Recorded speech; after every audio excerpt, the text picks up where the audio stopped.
Sasabing kamatayan ng katapat sa mga pumapatol sa parehong kasarian. Sagot dito ni Manny, paano niya makukote ang isang verse na hindi pa nga niya nababasa? Kasi yung Leviticus kasi, that's Old Testament. Nakafocus ako sa New Testament. Kaya hindi ko pa nabasa yung mga Leviticus. Paliwanag naman ng author ng article, siya ang naglagay ng pahayag at hindi si Manny. Binawi na rin ng isang gay rights group ang isang online campaign para alisin si Manny bilang endorser ng brand na Nike. Pero ang mortal na kaaway ni Manny sa ring na si Floyd Mayweather Jr. may hirit sa issue. Suportado raw niya sa US President Obama na naunang pumabor sa same-sex marriage. Payo naman ang Pinoy LGBT community sa US kay Manny. As an elected official, he should be more cautious and sensitive because he represents a mass population, some of which are part of the LGBT community. Kinumpirma ng pamilya ng isa sa ground crew na inaway ni Claudine Barreto na nag-aayos na ang aktres at ang dalawang staff ng Cebu Pacific. Ang kwento po ni Elizabeth, ina ng ground crew na si Charis Bokbok, hindi raw niya inakala na mismo ang aktres ang magpapasimuno para magpabati sila. Napaiyak pa raw si Claudine habang humihingi ng tawad kina Charis at Christine Ilagan. Ang paliwanag ni Claudine na ibuntun lang daw niya ang galit sa dalawa dahil sa naiwan nilang mga gamit sa Boracay. Ang pang-away na ito ni Claudine ang punot-dulo ng nangyaring gulo sa NAIA. Ang tingin naman daw ng ina ni Charis, mukhang sincere naman daw sa paghingi ng sorry ang aktres. Sana naman ay totoo naman yung sincerity niyang nag-apology siya sa amin kasi pangit naman noon ang siya ng sorry tapos tip of the tongue lang pala yun. Hindi ko kabisado ang galaw ng artista pero nasa kanya na yan. Mukhang ayaw patalo ni Manila Mayor Alfredo Lim sa pagbibigay ng tulong sa mga nasunugan sa Tondo. Matapos kasing bumisita roon si dating Pangulong Joseph Estrada kahapon. Si Lim naman ang nagpabudmod ng pagkain at pera.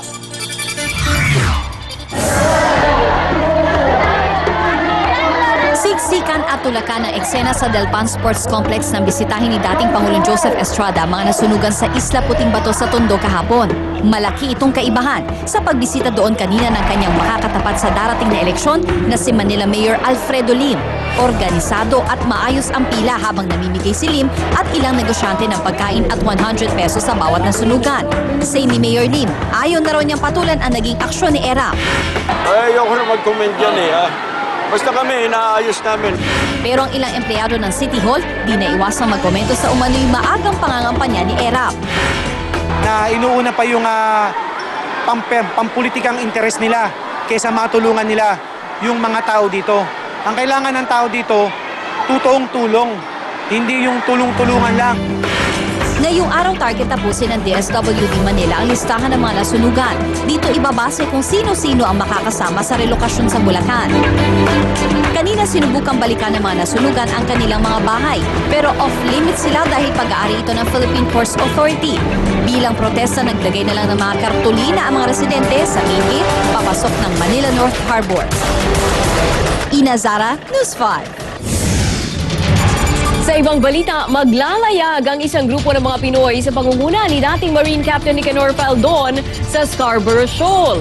Nakatakda po pumalaot sina Faldon bukas ng umaga sa pinag-aagawang teritoryo para ipakita raw ang paninindigan ng mga Pinoy sa pag-aari ng lugar. Sasakay si Faldon sa 16 at 16 na mga mangingisda sa 3 bangka. Wala raw silang dalang armas at panay tubig at pagkain lang ang bit-bit nila. Balak daw nilang maglagay ng bandera ng Pilipinas doon. Kamakailan lang, ilang Chinese journalists ang naglagay na rin ng kanilang bandila sa Scarborough Shoal. Sumuko na ang driver ng Roro bus na naaksidente kahapon sa Star Tollway sa Batangas. Alas 5 ng hapon kanina nagpunta sa presinto sa Katangingan, Masbate ang driver na si Junar Tolentino. Dumiretso raw siya sa probinsya ng kanyang misis sa takot na makuyog ng mga kaanak ng mga biktima. Aminado si Tolentino, nakaidlip siya, kaya nahulog ang minamaneho niyang bus sa kanal sa Star Tollway. Patay sa aksidente ang mag-inang pasahero habang sugatan naman ang 27 iba pa. Ito-turn over ang driver sa Batangas PNP para sampahan ng kaukulang kaso. Sumalpok ang isang truck sa poste sa Quezon Avenue flyover sa EDSA kanina. At sa lakas ng impact na ipit at sugatan ang isang pahinante. Kaya Rescue 5, saklolohan niyo.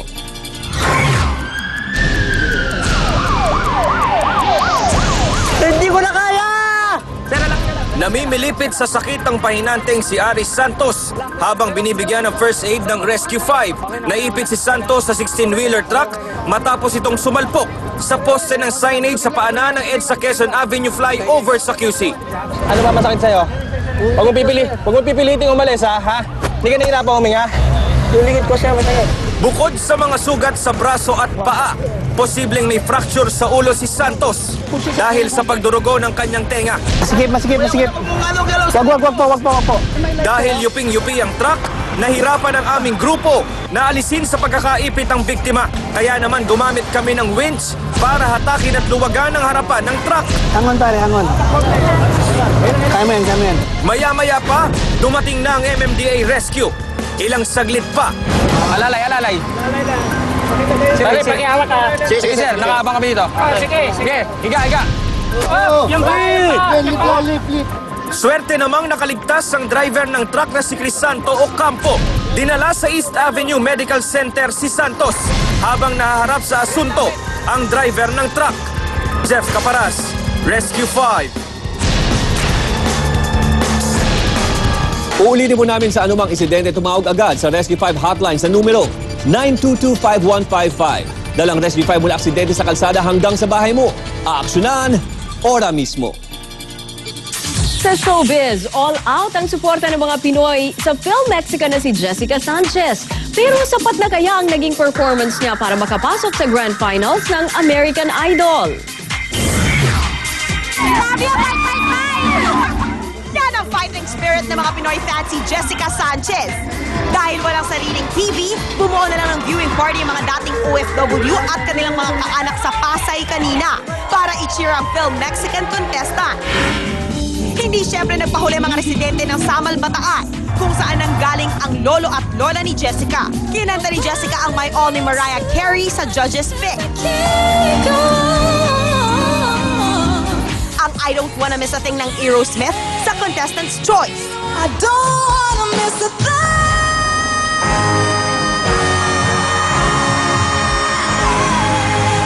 At ang I'll Be There ng Jackson 5 para sa mentor's choice. Just call my name. I'll be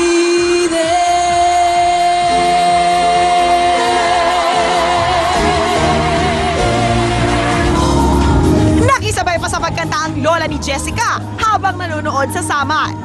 Talaga lalay kami na magandang kumanta. Pero si Lolo Rene hindi maitago ang kaba. Walang sa tulog pero inabangan namin yung pagkanta ni Jessica. Nagustuhan man ng judges ang overall performance ni Jessica, pero paniwala ni Randy Jackson, hindi raw nagkaroon ng moment ang film Mexica. Kaya naman todo-todo sa pagboto ang mga kamag-anak ni Jessica sa Amerika. Kami pare-pareho mga 300 something kaya mga 1,000. Pati ang bassist at vocalist ng bandang Lifehouse, bilib rin kay Jessica. I think that the girl will probably win Jessica. I don't know, I just think she had like a really good fan reaction. And she had really great voice. She's young. Bukas na dalawang araw ng viewing party dito sa hometown ni Jessica Sanchez sa Samal, Bataan, kung saan malalaman kung sino napasok sa top 2 o Grand Finals sa American Idol na magaganap next week sa Nokia Theater, Los Angeles, California. MJ Marforia, News 5, Samal, Bataan.